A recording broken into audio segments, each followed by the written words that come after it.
Hi, good evening, friends. Today, once again, in continuation with the yesterday's topic of building trust under the critical condition, building trust under pressure. In a transition phase, when you are new and started your journey in a new organization as a leader, so what steps we have to follow that I am explaining in a very short by stop. And this will be the 90 days journey where I will handhold you each day how to focus in your area, how to build your trust among the team in a critical phase, in a danger zone, under a critical pressure. So, my friends, today I'm continuing with the yesterday's topic of building trust under pressure. Yesterday we have learned six basic principles. So we will yesterday it was just a brief idea was brief. So today we will discuss each principle in more details. So first principle was focus on situation, issue, and not on behavioral perspective point of view. What here author says, we have to focus on issue. What is the concern? What is the NC? Instead of finding and blaming, he has done mistake, though they have done a mistake. Instead of pinpointing, you have to focus on the issue. How we can overcome from that the situation, how we can overcome from that issue. Come with the solution. In this first basic principle, author like to share this. Even under the best condition, you will encounter problem and obstacles to achieving your goals. When you do it, it's important to focus on what happened rather than whose fault it was. By approaching problems with an objective point of view, you have a better chance of successfully working things. Right? What here author says that you have to focus on the situation, you have to focus on the critical condition instead of finding out whose mistake it was. Come with the solution, come with the uh, analysis, focus on what happened rather than on whose fault it was. Problems. By approaching problems with an objective point of view, you have a better chance of doing work things in a more progressive way. Look at a big picture. How does situation compare to things that have happened before? Yes. Whenever some problem arises, you have to see that whether this problem was arises earlier. If yes, then how was the solution was find out? What was the analysis at that time? By doing all these such things, you'll definitely find out a way to solve the problem in a more better way. If not, no issue. Yesterday I said that you have to split problem into the single steps and try to start taking action on each steps. Do the root cause analysis and accordingly take the action. You'll definitely come out with the big picture and you will be able to solve the problem in a very short time. Make decision based on the facts. This is the most important. I will share my one example. Uh, I know it is very difficult to understand to you, but I will try to explain you.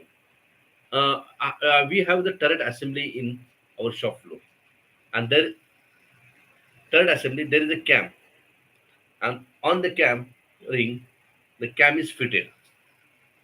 So what is that? The punches moves through that cam track from up to the down. In this situation, what happens now? The punch falls to the cam at one side, and after some years, after some few years, the customer faces the problem that cams are getting wear out, punches are rubbing. So why these things are happening? If everything is as per drawing, then why things are happening? So in this case, we have to do the proper inspection. We have to do the proper analysis whether such part is within tolerance because it is a critical part. CAM is the such part. It is a critical part. So we have to do the thorough analysis. CAM is done with reference to the 1 degree chart, which is difficult to manufacture, difficult to understand whether it is done right or wrong. CMM is the only source for doing the inspection, but as per the latest technology in CMM also, it is not possible to compare CAM is right as per drawing or not. So in this case, we have to work on a fact. We have to understand what actually results are getting, and based on that, we can take a call. Avoid assumption and early judgment about the people and the situation. This is one of the most important factor. Avoid such things by assumption, by wrong judgment about the people and the situation. Unless and until you are uncomfortable with the teammate, don't do any judgment. You have to ensure that you have to win their mind. You have to work together so that the team will come up with some more ideas to find out the solution. Next one is avoid putting others on a defensive. Focus on what happened rather than finding someone to blame. Don't let personality differences on a strong opinions cloud your judgment. Consider other point of view. Recognize your own personal bias or preferences and set them aside when necessary. How would your business partner view this situation? Yes, it is a turning point. Yes, there is a problem. There is a critical situation. How your business partner will see at your role? What are the co-partner? They are your internal stakeholder. They are your vendors. They are your customer.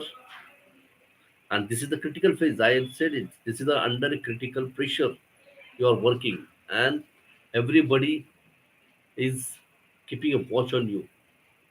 How you are handling this critical condition. So your co-partner is the most essential part because they have to do business with you.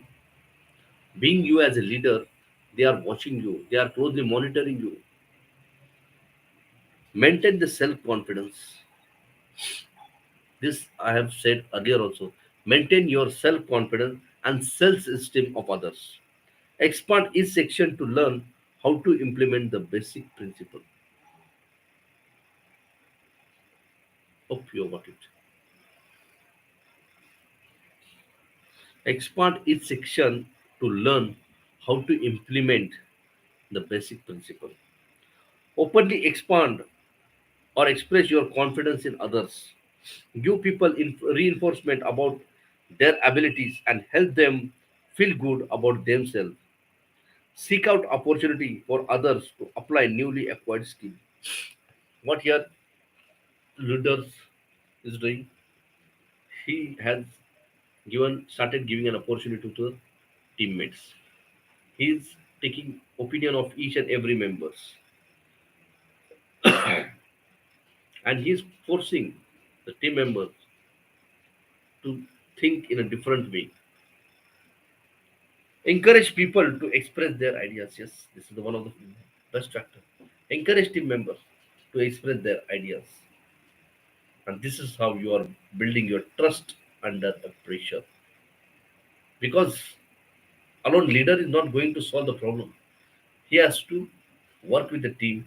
He has to encourage the team to come out with solution ideas, and the team will work for you only when you will work for them. You have to handle their little concerns, personal concerns. At least there should be a perfect interaction. If there is no any perfect interaction, then you are going to lose your relationships.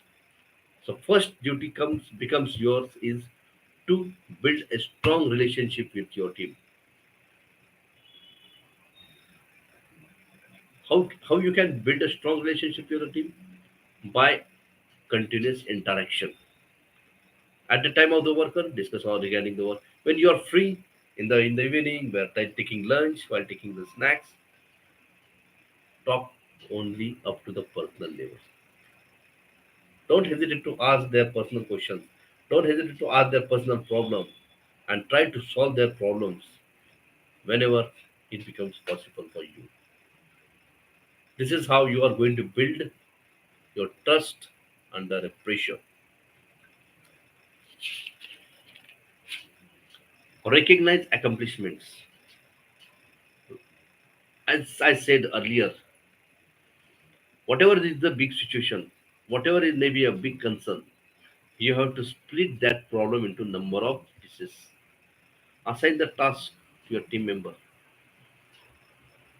and they are if they are working on this small problems, they will come out with the solution. And when they come out with the solution, try to recognize them, try to reward them, try to appreciate them. And this, if you start appreciating the team for their small things improvement, even a 1% improvement is going to help you. And appreciate them. Take a cup of tea with them, take a cup of coffee with them, give a small gift. See how things will going to perform. Consider other point of view. Help people grow their knowledge and develop new skill. Success breeds success and build confidence. Maintain constructive relationship, as I had said earlier. Flip each section to learn how to implement this basic principle. Use every interaction as an opportunity to build a relationship. This is telling I am telling since yesterday. Use your interaction as an opportunity to build a strong relationship. Always treat people with respect and support. Assume that they are acting with organization best interests at heart. That's all for the day. This is how you are building your trust under a critical pressure. Tomorrow we will continue with the same topics and we'll share more ideas how to build your trust under pressure. Thank you so much. Good night. Take care. Bye bye.